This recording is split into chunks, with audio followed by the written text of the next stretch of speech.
adventures. Ayan, for today's video ay nandito tayo sa Queenstown na New Zealand, South Island, New Zealand. So after namin galing sa airport, diretso kami dito sa center ng Queenstown dahil andito din yung hotel namin for one night lang, overnight lang kami dito.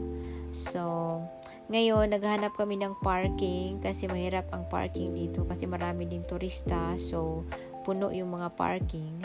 So, ayan, tingnan nyo naman guys, yung mga bahay nandyan sa taas sa bundok, sa hills. So, ang ganda tingnan. So, before nakikita ko lang to sa mga pictures, ay ngayon nandito na talaga sa harap ko. So, thank you Lord sa opportunity na makapunta dito at makita siya in person. So, ayan, di pa rin kami nakahanap ng parking. So, let's go. Maghanap muna tayo ng parking.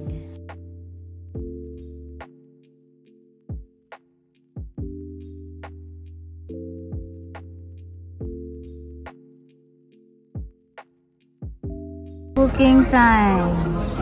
Cookie pala. Cookie.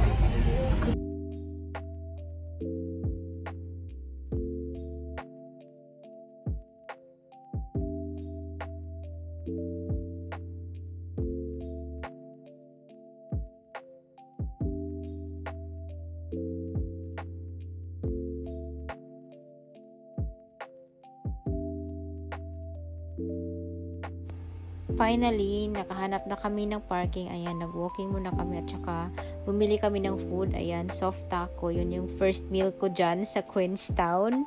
And then, after namin kumain, ayan, lakad-lakad muna kami dyan sa lake. Wakatipo Lake ang pangalan. So, ayan, may mga ducks.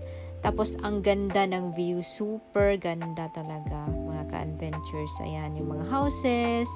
Nasa taas ng bundok. Ayan din, pwede ka rin magsakay ng parang ship nila na mag-submerge sa water. Ayan yung view. Very, very nice.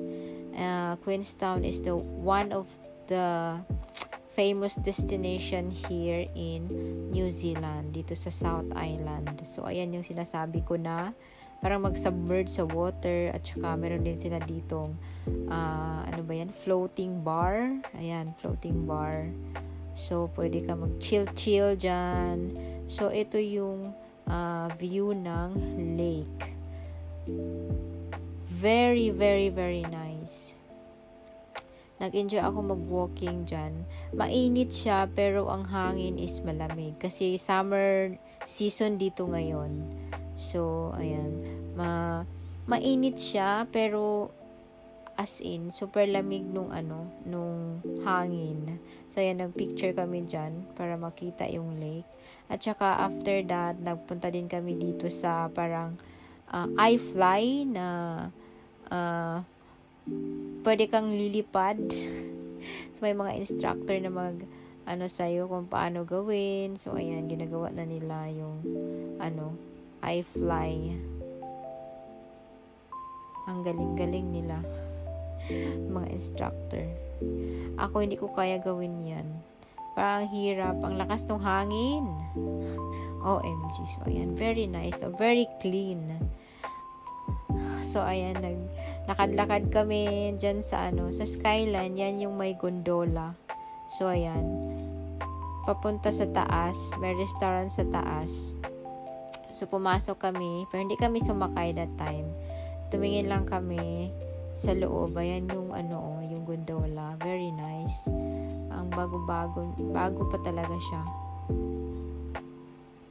So, very, very nice. So, next time na kami, sabi niya, punta kami dito ulit next time, yung may snow, para maganda talaga ang view. So, ayan yung sa labas. So, after that, nag-dinner na kami kasi gutom na ang mga alaga. So, ayan, nag-dinner kami. And then, after dinner, nagpunta na kami sa hotel. So, ayan yung hotel na binook niya. Ayan, ito yung hotel. Tapos, ang ganda pa ng view ng room. Yan yung view ng room namin. Very nice. Ang ganda-ganda sa labas. Ayan, yung view ng room na Nakuha kasi sa corner room.